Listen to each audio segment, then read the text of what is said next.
Assalamualaikum warahmatullahi wabarakatuh. Tabe, saya Muhammad Zikri Alamri, izin mengumpulkan tugas garis limfoid, organ limfoid, yang akan menjelaskan kegunaan, struktur, pewarnaan, dan sesediaan, dan struktur yang bisa diamati. Yang pertama ada dari yang paling pertama dulu, yaitu limfonodus. Nama preparatnya limfonodus. Dan di sini ada kapsula fibrosa. Di sini ada kapsula fibrosa.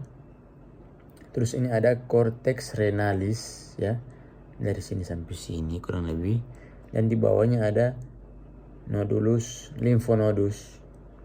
Dan semua jaringan-jaringan luar ini dia disebut kapsula fibrosa. Sesediaan dia di limfonodus dengan pewarnaan He.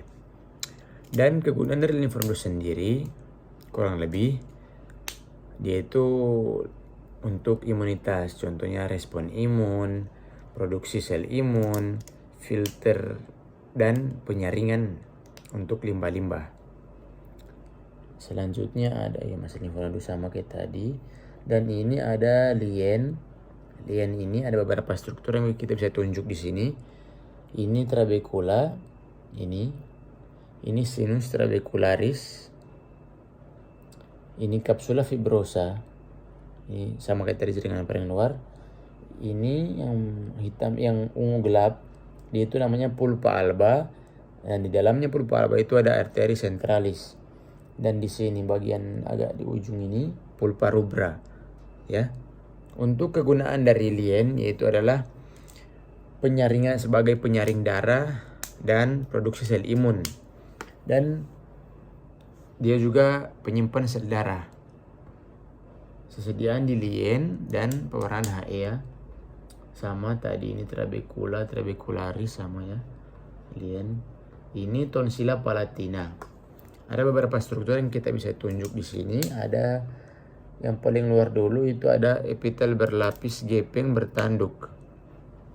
Kemudian ada kripte, ada benda liur, dan nodulus limfaticus.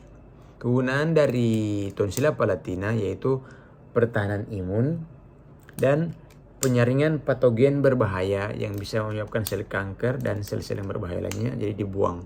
Dan tugasnya itu yaitu menyaring darah, ya, seperti itu kurang lebih. Sesediaan di darah, sesediaan di tonsila palatina, pewarnaan He. Ini sama, ya. Tonsila palatina juga. Yang ini timus anak. Timus anak ada beberapa struktur yang bisa kita amati, yang bisa kita lihat, yang bisa kita tunjukkan. Di sini ada beberapa yang saya bisa tunjukkan. Ini yang bulat-bulat merah ini agak banyak. Dia itu hasil body. Dan ini yang banyak ungu-ungu ini, dia itu sel limfosit pada timus anak. Dan ini seperti tadi dia itu kripte. Dan ini di bawah sini dia itu jaringan ikat. Dan sebenarnya perbedaan timus anak dan timus dewasa itu cukup signifikan, ya. Kalau di timus anak dia itu memiliki banyak sel limfosit, sedangkan pada timus dewasa nanti kita lihat sebentar perbedaannya yang mencolok.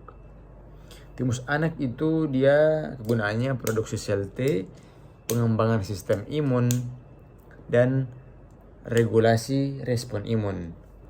Timus anak sangat berperan penting pada sistem atau perkembangan imunitas atau pendidikan sel, pendidikan untuk kedepannya gitu, kayak sel-selnya, buat sel-selnya kedepannya. Sama ini timus anak, ada ini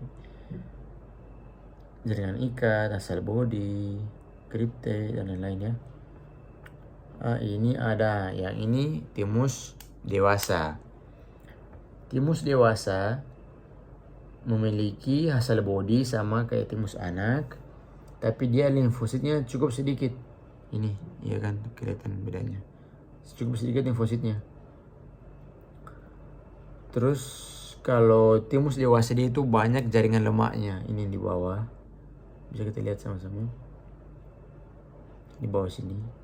Jaringan lemaknya. Ini asal bodinya cukup banyak sama ya. Asal body. Dan sesediaan dia di timus anak. Timus dewasa maaf. Pewarnaan HE. Timus dewasa kurang lebih sama kayak. Kegunaannya kurang lebih sama kayak timus anak tadi, yaitu produksi sel T, pengembangan sistem imun, dan regulasi respon imunitas ya. Dan yang terakhir ada Hasal body. Hasal body cukup simple ya, yang bisa tunjukkan di sini. Ada Hasal body sendiri yang ini ya, sama sel limfosit. Sesediaan tentunya Hasal body dan pewarnaan HE. Hasal body kurang lebih kegunaannya regulasi imun dan dukungan strukturnya. Ya, tapi Kak, itu yang bisa saya sampaikan. Mohon maaf